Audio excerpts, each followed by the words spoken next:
कुल्हाड़ी में यदि लकड़ी का दस्ता न होता तो लकड़ी के कटने का रास्ता न होता।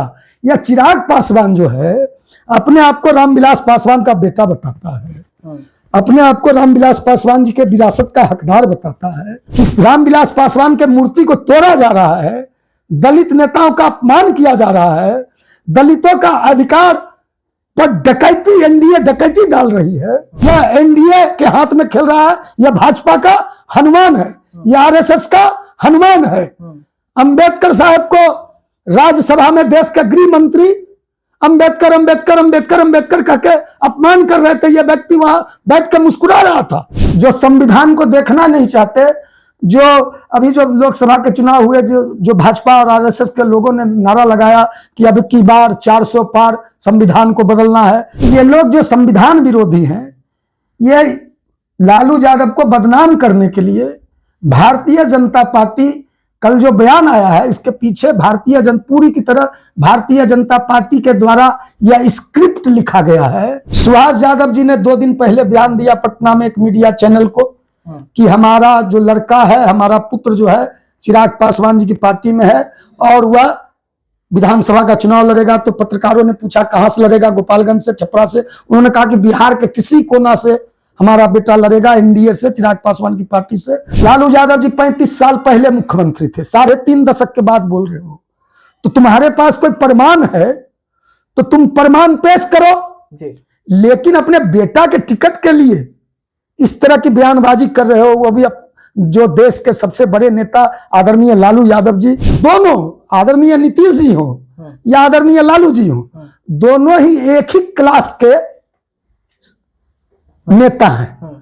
दोनों के जो प्रिंसिपल थे, टीचर थे, दोनों नेताओं के, लालू जी के, नीतीश जी के, दोनों के प्रिंसिपल टीचर कर्पूरी जी थे, लोहिया जी थे, जेपी थे। भाजपा ने नारा लगाया, नरेंद्र मोदी जी ने नारा लगाया 4 दिन पहले कि दिल्ली तो झांकी है, बिहार अभी बाकी है ना। ईडी, इनकम टैक्स, सीबीआई, जितने भी संवैधानिक संस्थानें हैं, सबको कब्जा में करके सत्ता पर कब्जा करो, किसी तरह सत्ता हड़पो, कुर्सी हड़पो। जनता दल को भी भाजपा समाप्त करना चाह रही है, भाजपा खाना चाह रही है। जनता दल का जो जमीन है, जो सामाजिक न्याय का जमीन है, उस पर भी कब्जा करना चाह रहा है भाजपा। बिहार में इस नापाक मंसूबा को हम कामयाब नहीं होने देंगे। यह सामाजिक न्याय की धरती है। हम ताल ठोक के कहते हैं भाजपा को इस साल या जो वर्ष है 2025, यह भाजपा के पतन का, दफन का, एनडीए सरकार के पतन और दफन का साल साबित हो। नमस्कार, मैं विकास सिंह। देखिए, बिहार में चुनाव नजदीक आ गया है, चंद महीने बाकी हैं, लेकिन चुनाव से ठीक पहले अब सवाल खड़े हो रहे हैं कि किसकी पार्टी में कितने अपराधी, और क्या उन अपराधियों को टिकट मिलेगा, चुनावी मैदान में उतरेंगे। इसको लेकर राजद और बीजेपी आमने सामने है। अब देखने वाली बात होगी कि अपराधियों की ये काउंटिंग कहां तक पहुंचती है। लेकिन नीतीश कुमार ने बिहार में खेला किया और सीधा सीधा एसटी एससी की हकमारी कर ली, यानी कि चौकीदार के मुद्दे पर। तो इन तमाम मुद्दों पर हम बात करेंगे, और बात करने के लिए इस वक्त हमारे साथ में राष्ट्रीय लोक जनशक्ति पार्टी के राष्ट्रीय प्रवक्ता श्रवण अग्रवाल जी हैं। स्वागत है सर आपका। पहला सवाल सर आपसे रहेगा, लालू प्रसाद यादव पर जिस तरीके से बयान निकल के सामने आया कि वो अपराध का पूरा ठेका चलाते थे और वो सब कुछ होता था सीएम हाउस से। नहीं, हमने तो आदरणीय लालू यादव जी के पार्टी से ही 1988-89 में राजनीति की शुरुआत की थी जी। लालू यादव जी सामाजिक न्याय के बड़े नेता के रूप में जाने जाते हैं। लालू यादव जी ने गरीबों को, दलितों को, शोषितों को, वंचितों को 1990 के पहले बिहार में दलितों को जो सामाजिक न्याय की अवधारणा थी, जो सत्ता में आर्थिक न्याय, सामाजिक न्याय जी, यह सब जो बाबा साहब अम्बेडकर ने सपना देखा था, जो जननायक कर्पूरी ठाकुर ने सपना देखा था कि वोट का राज मतलब छोट का राज। जननायक कर्पूरी ठाकुर कहते थे जी अपने भाषणों में कि वोट का राज मतलब छोट का राज। तो जननायक कर्पूरी ठाकुर के गुजर जाने के बाद लालू यादव जी ने ही बिहार में छोट का राज स्थापित किया। लालू यादव जी गरीबों का, दलितों का, पिछड़ों का, हम लोग उस जमाने में देखते थे लालू यादव जी अपने से चले जाते थे स्कूल में, दलित के बच्चों को अपने से नहलाना, अपने से उनका बाल काटना, सारे गरीबों के बस्ती में, मलिन बस्ती में, जहाँ जाने से बड़े बड़े नेता परहेज करते थे जिस मलिन बस्तियों में, वहाँ लालू यादव जी मुख्यमंत्री बने तो जाते थे अपने से और कहते थे। तो इस तरीके का बयान क्यों आ गया सर? वो भी जिस तरीके से एनडीए ने हमला किया लालू प्रसाद यादव पर, इस तरीके का बयान क्यों आया? इसके पीछे की वजह क्या रही? देखिए, चुनावी साल है, 2025 का जो ये वर्ष है, साल है, विधानसभा के चुनाव होने हैं, तो इसके पीछे सिंगल मानसिकता है। जो व्यक्ति आरोप लगा रहा है आदरणीय लालू यादव जी पे, वह व्यक्ति आदरणीय लालू यादव जी की कृपा से राज्यसभा में गया। आदरणीय लालू यादव जी ने उस व्यक्ति को बिहार विधान परिषद का सदस्य बनाया। आदरणीय लालू यादव जी ने उस व्यक्ति को बिहार विधान परिषद में उन्हीं के कृपा से नौकरी भी हुई, उन्हीं के शासनकाल में, क्योंकि लालू यादव के ही शासनकाल में 90 के पहले जितने भी नौकरियां थी, जितने भी रिजर्वेशन उसी जमाने में 1989 में जब बीपी सिंह की सरकार बनी लालू यादव जी के समर्थन से केंद्र में और यहाँ, उस समय मंडल कमीशन भी लालू यादव जी ने लागू करवाया, रामविलास पासवान जी ने। पिछड़ों को 27% रिजर्वेशन लालू जी के शासनकाल में मिला। जो मंडल कमीशन था वह लालू यादव जी ने लागू करवाया, रामविलास पासवान जी ने लागू करवाया। तो लालू यादव जी उस समय से जो सामंती लोग हैं, जो भाजपा के लोग हैं, आरएसएस के लोग हैं, जो दलित विरोधी लोग हैं, जिनकी मानसिकता पूरी तरह से, जिसके मन और मस्तिष्क में दलित विरोध बैठा हुआ है, जो अंबेडकर को देखना नहीं चाहते, जो संविधान को देखना नहीं चाहते, जो अभी जो लोकसभा के चुनाव हुए, जो भाजपा और आरएसएस के लोगों ने नारा लगाया कि अब की बार 400 पार संविधान को बदलना है। सारे लोग मीडिया में, भाषण में, जगह जगह प्रचार करते थे कि अब की बार 400 पार दीजिएगा तो संविधान, नया संविधान लिखेंगे। तो ये लोग जो संविधान विरोधी हैं, ये लालू यादव को बदनाम करने के लिए भारतीय जनता पार्टी, कल जो बयान आया है इसके पीछे पूरी की तरह भारतीय जनता पार्टी के द्वारा यह स्क्रिप्ट लिखा गया है। वही स्क्रिप्ट सुभाष यादव जी पढ़ रहे थे कल, क्योंकि सुभाष यादव जी के जो लड़के हैं वह चिराग पासवान जी के पार्टी में हैं। सुभाष यादव जी ने 2 दिन पहले बयान दिया पटना में एक मीडिया चैनल को कि हमारा जो लड़का है, हमारा पुत्र जो है चिराग पासवान जी की पार्टी में है और वह विधानसभा का चुनाव लड़ेगा। तो पत्रकारों ने पूछा कहां से लड़ेगा? गोपालगंज से, छपरा से। उन्होंने कहा कि बिहार के किसी कोना से हमारा बेटा लड़ेगा, एनडीए से, चिराग पासवान की पार्टी से। तो निश्चित रूप से भारतीय जनता पार्टी का टूल किट्स के रूप में, औजार के रूप में, भाजपा के हथियार के रूप में कल उन्होंने काम किया। आदरणीय लालू यादव जी पे इस तरह का ओछा आरोप लगाया।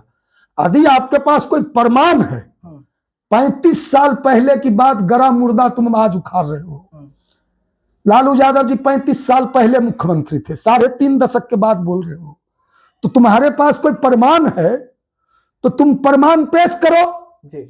लेकिन अपने बेटा के टिकट के लिए इस तरह की बयानबाजी कर रहे हो, वो भी जो देश के सबसे बड़े नेता आदरणीय लालू यादव जी, जो जननायक कर्पूरी, लोहिया, लोकनायक जयप्रकाश नारायण, अंबेडकर साहब के विचारधारा के वाहक हैं, जो समाजवाद के बड़े पुरोधा हैं, और चाहे दोनों आदरणीय नीतीश जी हो या आदरणीय लालू जी हो, दोनों ही एक ही क्लास के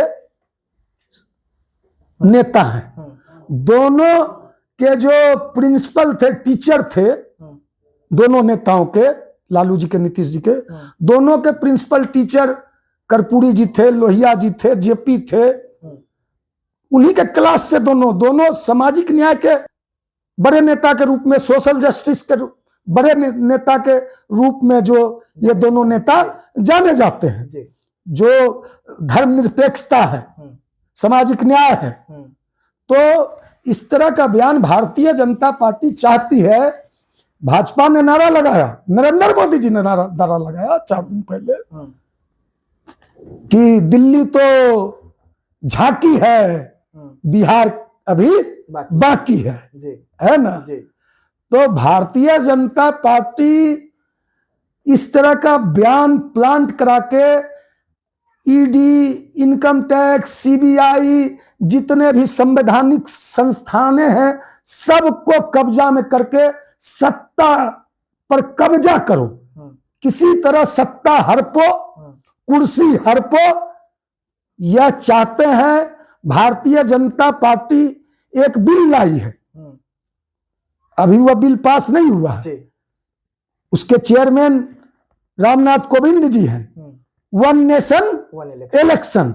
लेकिन भारतीय जनता पार्टी का एक और एजेंडा है जो आरएसएस का एजेंडा है, one nation one party. Bharatiya Janata party चाहती है कि देश में केवल भारतीय जनता पार्टी रहे, जितनी भी पार्टियां हैं सबको समाप्त कर दिया जाए।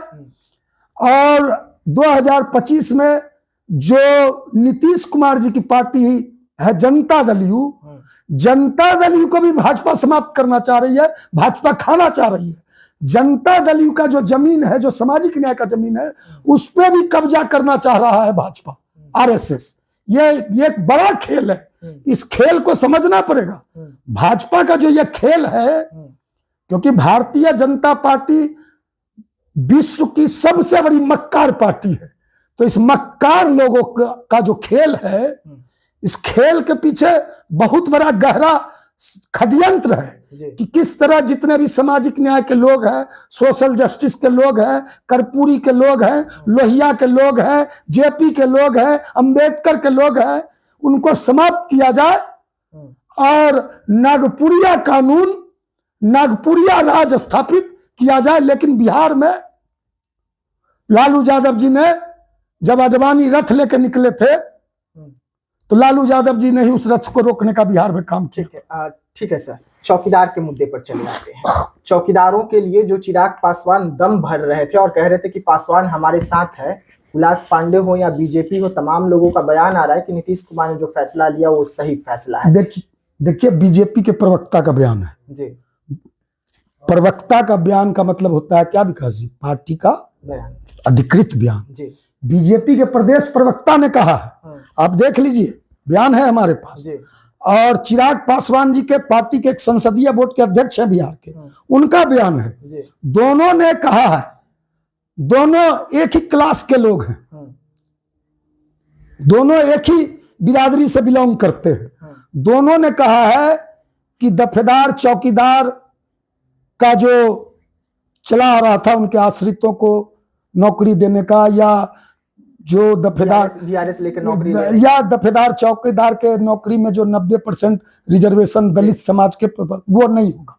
इन लोगों ने पूरी तरह से कहा ये नहीं होगा, इसमें सबको मिलेगा, सरकार जंगल बहाली निकालेगी और इसमें परिवारवाद नहीं चलेगा। यह बयान है भाजपा के प्रवक्ता का बयान है कि दफेदार चौकीदार के नौकरी में परिवारवाद नहीं चलेगा, ये बयान है। और उसने कहा कि जो एक का उसका समर्थन किया है चिराग पासवान के पार्टी के नेता ने कि 10-1 का हिस्सा 10 में यदि एक व्यक्ति को कोई मिल रहा है, यदि उसको 10 व्यक्ति में सब जात में बांटा जाए तो इसमें किसी को कोई आपत्ति नहीं होनी चाहिए। ये चिराग की पार्टी, तो मैंने पहले भी कहा है चिराग पासवान दलित विरोधी है, पासवान विरोधी है और दफेदार चौकीदार के हक और अधिकार को यह सरकार खाना चाह रही है, क्योंकि दफेदार चौकीदार का पुश्तैनी धंधा है। अंग्रेज के जमाने से बिहार में या देश में जहां भी पासवान समाज हैं और इस समाज के लोग हैं, उनका काम है समाज का रखवारी करना, पहरेदारी करना, चौकीदारी करना, समाज को रक्षा प्रदान करना, रात दिन जाग कर, तो ये अंग्रेजों के जमाने से पुश्तैनी धंधा है। और इसके जो सरकार पासवान का, दलित का, चौकीदार का, दफेदार का अधिकार छीनना चाह रही है, इसके लिए हम लोगों ने संघर्ष शुरू कर दिया है। सरकार को हम झुका के रहेंगे, लेकिन यह चिराग पासवान जो है, क्योंकि कुल्हाड़ी में यदि लकड़ी का दस्ता न होता तो लकड़ी के कटने का रास्ता न होता। यह चिराग पासवान जो है अपने आप को रामविलास पासवान का बेटा बताता है, अपने आप को रामविलास पासवान जी के विरासत का हकदार बताता है। 10 दिन पहले औरंगाबाद में रामविलास पासवान जी की प्रतिमा को, मूर्ति को तोड़कर, खंडित विखंडित कर असामाजिक तत्वों ने, जो अंबेडकर विरोधी लोग हैं, पासवान विरोधी लोग हैं, दलित विरोधी लोग हैं, उन्होंने फेंक दिया। 2 महीना पहले गया में रामविलास पासवान जी की प्रतिमा को तोड़ के फेंक दिया। लगातार ये घटनाएं घट रही है। यह एनडीए की सरकार में किस रामविलास पासवान के मूर्ति को तोड़ा जा रहा है, दलित नेताओं का अपमान किया जा रहा है, दलितों का अधिकार पर डकैती, एनडीए डकैती डाल रही है, दलितों के अधिकार को यह चोरी करना चाहते हैं ये एनडीए के लोग। तो हम जो अंबेडकर के लोग हैं, हम जो रामविलास पासवान के सिपाही हैं, यह चिराग पासवान धूर्त आदमी है, यह कपटी है, छलिया है, बेईमान है, यह एनडीए के हाथ में खेल रहा है, यह भाजपा का हनुमान है, यह आरएसएस का हनुमान है। अंबेडकर साहब को राज्यसभा में देश के गृह मंत्री अंबेडकर अंबेडकर अंबेडकर अंबेडकर कहके अपमान कर रहे थे। यह व्यक्ति वहां बैठ के मुस्कुरा रहा था। यह रामविलास पासवान का बेटा बोलता है अपने आप को, दलितों का हितैषी बताता है, दलितों का शुभचिंतक बताता है। यह हाजीपुर जो रामविलास पासवान जी का कर्म भूमि है, जहां से वो सांसद है, वहां सीपेट का एक कार्यालय है जो रामविलास पासवान जी ने बनाया था। नायपर का कार्यालय है, उसमें जो रामविलास पासवान जी का शिलापट था, टॉयलेट ढका गया था, उसको शिलापट को उखाड़ कर, तोड़ कर, जो सामंती सोच के जो अफसर थे वहां, कर्मचारी थे, पदाधिकारी थे, टॉयलेट को, बाथरूम को, गटर को उस शिलापट से ढका गया। यह खामोश रहा। अपने पिता का, इसके पिता का इस तरह अपमान हो रहा है, इसके पिता को गाली दी जा रही है, अंबेडकर को गाली दी जा रही है, चौकीदार दफेदार के हक और अधिकार पर डकैती एक तरीके से हो रहा है। मतलब सोचिए, हत्याया जा रहा है और यह व्यक्ति खामोश कहता हम दलित है। यह दलित है ही नहीं। इसके डीएनए में रामविलास पासवान का खून हो ही नहीं सकता। इसका डीएनए का जांच होना चाहिए। इसके डीएनए में अंबेडकर विरोध है, इसके डीएनए में दलित विरोध है, इसके डीएनए में शोषित, पिछड़ा, वंचित समाज के अंतिम पंक्ति में जो लोग खड़े हैं उसका विरोध है। यह दलितों का हितैषी हो ही नहीं सकता। तो हम लोग, जो रामविलास पासवान जी का सपना था, जो अंबेडकर साहब का सपना था, और जो भाजपा का चाल और चरित्र चाह रहा है, बिहार में इस नापाक मंसूबा को हम कामयाब नहीं होने देंगे। यह सामाजिक न्याय की धरती है। हम टाल ठोक के कहते हैं, भाजपा को इस साल, यह जो वर्ष है 2025, यह भाजपा के पतन का, दफन का, एनडीए सरकार के पतन और दफन का साल साबित होगा। चलिए, श्रवण अग्रवाल जी को आप सुन रहे थे। जिस तरीके से चौकीदार का मुद्दा इस वक्त गर्म है, नीतीश कुमार ने फैसला लिया, जिसके बाद श्रवण अग्रवाल जो है वो गर्म हो गए हैं और सीधा सीधा चिराग पासवान के डीएनए की जांच की मांग कर दी है, क्योंकि चिराग पासवान ने चौकीदारों से वादा किया था कि हम न्याय दिलवाएंगे, लेकिन अब वो चिराग पासवान खामोश हो गए हैं। तो ऐसे तमाम खबरों के लिए रहिएगा हमारे साथ। खबरों का सिलसिला लगातार इसी प्रकार से जारी रहेगा। धन्यवाद।